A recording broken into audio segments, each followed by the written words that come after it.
We've got a brand new episode of Chad Powers, episode 4, and it's another week of just me absolutely enjoying my time watching this show. Let's talk about it. One of my biggest concerns going into the show, and this does happen a lot with comedy shows I watch these days, is whether or not it was going to feel repetitive. If I was going to sit down for a brand new episode every single week and feel like I'm watching the same thing over and over again, but I'm happy to say that I don't feel that way with Chad Powers so far. Yes, obviously the comedy is the same vibe because that's the style of the show. But when it comes to the situations and how the character is handling things, it has been very different through 4 episodes so far. As we step away from the field this week, the team is still together because they are on the road to face Tennessee, which means Russ has to be Chad Powers 24/7. But as we learned at the beginning of the episode, he left the cap off the glue bottle, which means they don't have glue for him to transform into Chad. And because of this situation, it has now created maybe one of my favorite TV moments all year long. Danny simply asked the question, hey, why don't we call your dad? He does this for a living. Maybe he can help us and figure it out.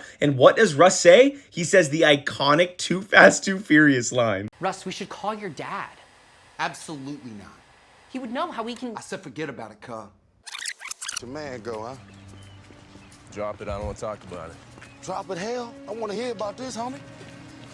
I said forget about it, cuz. From there, they have to go off and try to find a brand new bottle of glue so he can transform into Chad before bed checks happen in 3 hours. And the entire episode is basically that whole sequence, and there's some really good stuff in there, including the gun sequence or the thing with the Tennessee Vols fan in the store. And we even saw Russ kind of revert back to his old selfish ways, but ultimately realizing that he can't do any of this without Danny. And that is exactly what I want to see. I want to see the character growth and development for this character of Russ Holiday. Yes, he has a very long way to go, especially because he technically is impersonating another person. But even through these first 4 episodes, he has made some really small strides that are going to put him in a better situation going forward. And let's not forget, this is still a sports story. And when it comes to sports, there is truly nothing better than a comeback story. Now, on last week's review, I talked about Russ maybe realizing that he might have to tell someone else about who he really is. But I might be completely wrong on that because Ricky is going to 1000% figure out that Chad Powers is being played by Russ Holiday. Not just because of the conversation Russ and Ricky had in front of the elevator, or even when Ricky was looking up Russ at the very end of the episode, but Danny is right. Russ has an infatuation with her. He has a little bit of a crush, which means he is going to 100% screw this up.